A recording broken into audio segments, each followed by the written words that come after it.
बिस्मिल्लाहिर्रहमानिर्रहीम। अस्सलाम वालेकुम व्यूवर्स, मैं उम्मीद करती हूँ आप सब खैरियत से होंगे। मेरी दुआ है अल्लाह पाक आपको खुश खुर्रम और आबाद रखे और आपके खानों में बरकत अता फ़रमाए। आज मैं आपके लिए कचौरी की रेसिपी लेकर आई हूँ। ये बहुत ही टेस्टी और बहुत ही खस्ता बनती है। इसको मैंने गंदम के आटे से बनाया है। तो चलें चलते हैं और देखते हैं कि हमें इसके लिए किन चीज़ों की ज़रूरत है और इसको कैसे बनाया जाता है। यहाँ पर मैंने 1 कप गंदम का आटा लिया है। एक बड़े साइज़ की प्याज है जो मैंने बारीक जो है काट ली है। 1 लेमन है, 1 टेबलस्पून ज़ीरा है, हाफ़ टी स्पून अजवाइन है, 1 टीस्पून जो है ये सौंफ है, 2 सब्ज़ मिर्च हैं बारीक कटी हुई, 1 टेबलस्पून यहाँ पर कुटी हुई मिर्च है और धनिया है बारीक कटा हुआ। इसके अलावा उबले हुए आलू हैं जिनको मैंने मैश कर लिया है। सबसे पहले आटा जो है हम एक बाउल के अंदर ट्रांसफ़र करेंगे और हम इसकी डो बना लेंगे। ये डो बनाने के लिए इसके अंदर हम थोड़ी सी अजवाइन शामिल करेंगे। दोनों हाथों की मदद से हम अजवाइन को अच्छे तरीके से मसल लेंगे और फिर हम इसको अजवाइन को आटे के अंदर शामिल कर देंगे। इसके अलावा हमें यहाँ पर चाहिए 2 टेबलस्पून जो है वो ऑयल या घी की हम इसके अंदर शामिल करेंगे। मैंने ऑयल शामिल किया है, आप यहाँ पर घी भी इस्तेमाल कर सकते हैं। अकॉर्डिंग टू टेस्ट जो नमक है, नमक जो आप लोग अपने टेस्ट के मुताबिक इस्तेमाल कर सकते हैं। इन चीज़ों को हम अच्छे तरीके से मिक्स कर लेंगे हाथों की मदद से। मिक्स करने के बाद हम इसके अंदर पानी शामिल करेंगे। पानी हमने थोड़ा थोड़ा इसके अंदर शामिल करना है क्योंकि इसको हमने ज़्यादा ढीला नहीं बनाना और बहुत ज़्यादा सख्त भी नहीं बनाना। डो बनाने के लिए हमें इसका दरमियाने साइज़ का गूँधा हुआ आटा चाहिए। ये देखें, इस तरीके से हमने इसको मिक्स कर लेना है और इसको अच्छे तरीके से मसल कर हमने इसका आटा गूँध लेना है। ये देखें, इस तरीके से हमने अच्छे तरीके से इसको मसल कर आटा गूँधना है ताकि इसके अंदर किसी किस्म की कोई जो आटा है वो सख्त ना रहे बल्कि बराबर जो है वो गूँध जाए। ये देखें, इस तरीके से हमने इसको मसल कर हमने इसको गूँध लेना है और इसको तकरीबन हमने 20 मिनट के लिए छोड़ देना है ताकि इसकी डो अच्छे तरीके से तैयार हो सके। जब तक इसकी डो तैयार होती है तो चलें चलते हैं और जो है वो फिलिंग हम बना लेते हैं। फिलिंग के लिए हमें यहाँ पर चाहिए उबले हुए आलू हैं जो मैंने अच्छे तरीके से मैश कर लिए हैं। इसके अंदर जो है किसी किस्म की कोई भी गुठली नहीं होनी चाहिए। अब यहाँ पर मैं इसके अंदर जो मेरे पास बड़े साइज़ की कटी हुई प्याज थी वो मैं इसके अंदर शामिल कर दूँगी। साथ में 1 टेबलस्पून मेरे पास ज़ीरा था वो मैं इसके अंदर शामिल करूँगी। कटी हुई मिर्च है सब्ज़ वो इसके अंदर शामिल करूँगी। बारीक काट लेनी है मिर्च आपने। और यहाँ पर नमक है, नमक आप अपने टेस्ट के मुताबिक डाल सकते हैं। यहाँ पर 1 टेबलस्पून जो है वो कुटी हुई लाल मिर्च है वो भी आप यहाँ पर इसमें शामिल करें और नमक और मिर्च जो है वो आप अपने टेस्ट के मुताबिक यहाँ पर ले सकते हैं। सौंफ है जी, यहाँ पर 1 टीस्पून है वो हम इसके अंदर शामिल कर देंगे और धनिया है वो हम इसके अंदर शामिल करेंगे और इन तमाम चीज़ों को हमने अच्छे तरीके से मिक्स कर लेना है। लेमन का जूस है वो भी हम इसके अंदर शामिल करेंगे। लेमन भी इसके अंदर शामिल करेंगे और इसको हम अच्छे तरीके से मिक्स कर लेंगे।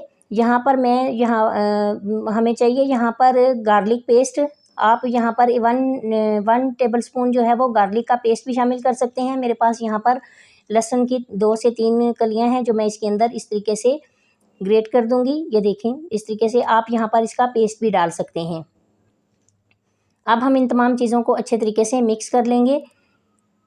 तकरीबन 15 से 20 मिनट जो हैं वो हो चुके हैं और हमारी वहाँ पर डो तैयार हो चुकी है। तो चलें चलते हैं और वहाँ पर हम अब कचौरी तैयार कर लेते हैं। फिलिंग जो है वो हमारी अच्छे तरीके से तैयार हो चुकी है। फिलिंग को हम एक साइड पे रख देंगे और सबसे पहले हम यहाँ पर कचौरी बना लेंगे। ये देखें, यहाँ पर डो तैयार हो चुकी है। डो को हमने यहाँ पर 2 हिस्सों में तकसीम कर लेना है इस तरीके से। ये देखें, बहुत ही अच्छी और सॉफ्ट डो तैयार हुई है। ये देखें, यहाँ हमने इसको 2 हिस्सों में तकसीम कर लेना है और इसका हमने पेड़ा बना लेना है और इसको हमने एक रोटी बेल लेनी है। रोटी जो है हमने बहुत ज़्यादा पतली नहीं बेलनी और ना ही बहुत ज़्यादा मोटी बेलनी है। दरमियाने साइज़ की हमने यहाँ पर रोटी बेल लेनी है। थोड़ा सा मैं जो आटा है वो बोर्ड के ऊपर डस्ट कर दूँगी और इसके बाद मैं रोलिंग पिन से इसको रोल लूँगी थोड़ा सा। ये देखें, इस तरीके से रोटी जो है बराबर आपने बेलनी है, ना उसकी साइडें हमने पतली करनी है और ना ही इसको मोटा छोड़ना है। बिल्कुल दरमियाने साइज़ की हमने रोटी यहाँ पर बेल लेनी है। ये अभी मैं आपको बेल के दिखाती हूँ। इस तरीके से ये देखें, रोटी हमने बेल ली है। अब इसके अंदर हम फिलिंग शामिल करेंगे। फिलिंग जो है वो हम किसी चम्मच की मदद से भी लगा सकते हैं और हाथ की मदद से भी हम इसको बराबर लगा सकते हैं। फिलिंग आपने बहुत ज़्यादा नहीं डालनी है इसके अंदर। तकरीबन आपने मैंने एक जो है स्पून भर के इसके अंदर शामिल की है। इससे थोड़ी सी ज़्यादा भी आप डाल सकते हैं, लेकिन आपने बहुत ज़्यादा जो है वो फिलिंग इसके अंदर शामिल नहीं करनी। कि मैंने हाथों की मदद से इसको बराबर कर लिया है और अब हम इसको रोल कर देंगे रोटी को और इसका एक रोल बना देंगे। ये देखें इस तरीके से इसका रोल बना लेना है हमने इसका, और इसको हम थोड़ा सा हाथों की मदद से इसको रोल करेंगे और अब हम इसकी कटिंग कर लेंगे। आप कटिंग जो है वो छुरी के साथ भी कर सकते हैं और किसी भी तेज़ जो तेज़ धार चीज़ है उसके साथ आप इसकी कटिंग कर सकते हैं। ये इस तरीके से मैंने इसकी कटिंग की है। आप इसको थोड़ा सा बड़ा भी काट सकते हैं और छोटा भी काट सकते हैं, उसमें कोई प्रॉब्लम नहीं है। मैंने इसको तकरीबन छोटा-छोटा सा काट लिया है, लेकिन इसकी जो साइज़ बना है वो कचौरी का बहुत ही अच्छा और बहुत ही ज़बरदस्त साइज़ आया है इसका यहाँ पर।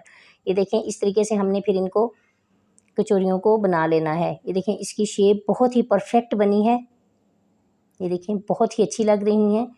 अब हमने अपनी जो तमाम कचौरियाँ हैं वो हमने इसी तरीके से यहाँ पर बना लेनी है। जो हमने आटा जो है वो हमने 2 हिस्सों में तकसीम किया था, दूसरे को भी हमने इसी तरह रोटी बेल लेनी है और रोटी बेलने के बाद हमने इस तरीके से हमने उसकी भी कचौरियाँ बना लेनी हैं। अगर आपने अभी तक मेरे चैनल को लाइक शेयर और सब्सक्राइब नहीं किया है तो जल्दी से सब्सक्राइब कर लें और बेल आइकन को ज़रूर प्रेस करें ताकि मेरी हर नई आने वाली वीडियो का नोटिफिकेशन आपको मिल सके। और कमेंट सेक्शन में अपनी राय का इजहार ज़रूर किया करें और बताया करें कि आपको ये जो मैंने आपके साथ रेसिपी शेयर की है ये आपको कैसी लगी है। तो इस रेसिपी को आप ज़रूर ट्राई कीजिएगा आपके घर वालों को और आपको ये बहुत पसंद आएगी। और ये बहुत जल्दी इससे कचौरी तैयार हो जाती है तकरीबन। ये देखें जब मैंने बेली है और इसके ऊपर मैंने फिलिंग डाली है तो ये इसकी बहुत ही परफेक्ट शेप बनी है। यहाँ पर मैंने थोड़ा सा आटा लिया है और इसके अंदर थोड़ा सा नमक डालकर इसका मैंने पेस्ट बना लिया है। ये देखें अब मैं ऑयल रखूँगी और ऑयल जो है हमारा थोड़ा सा गर्म हो चुका है और कचौरियाँ भी तमाम तैयार हो चुकी हैं। तो चलिए अब हम इनको फ्राई कर लेते हैं। फ्राई करने के लिए हमने कचौरी को उसी पेस्ट के अंदर लगाना है। ये देखें इस तरीके से और इनको फ्राई कर लेना है। ये देखें आंच जो है हमने वो बहुत कम रखनी है, बहुत ज़्यादा इसको तेज़ हमने ऑयल गर्म नहीं करना है। और ये देखें अगर इस ज़्यादा ऑयल गर्म होगा तो हमारी कचौरियाँ जो हैं वो बाहर से जल जाएंगी और अंदर से कच्ची रह जाएंगी। हमें यहाँ पर इसका गोल्डन ब्राउन कलर चाहिए। तो ये देखें अब कचौरियाँ यहाँ पर फ्राई हो रही हैं। अब मैं इनकी साइड चेंज कर लूँगी। जब ये एक साइड से फ्राई हो जाएं तो दूसरी साइड हम इनकी चेंज कर लेंगे। ये देखें ये बहुत ही ज़बरदस्त इनकी शेप आई है और ये बहुत ही अच्छी बनी है, बहुत ही खस्ता और बहुत ही मज़ेदार होती हैं। इस रेसिपी को ज़रूर ट्राई कीजिएगा, आपको ये बहुत पसंद आएंगी। ये बहुत ही कम वक्त में तैयार होने वाली रेसिपी है। आप इसको घर में बनाकर बच्चों को दे सकते हैं, बड़ों को दे सकते हैं, शाम की चाय के साथ सर्व कर सकते हैं। इंशाल्लाह ये आपको बहुत पसंद आएगी। ये देखें अब यहाँ पर इनका कलर जो है वो आ चुका है माशाल्लाह से। बहुत ही अच्छी यहाँ पर कचौरी तैयार हुई है और इसका इतना प्यारा कलर भी आया है और इनकी परफेक्ट शेप भी बनी है। ये देखें दुआओं में ज़रूर याद रखिएगा और कमेंट सेक्शन में अपनी राय का इजहार ज़रूर कीजिएगा।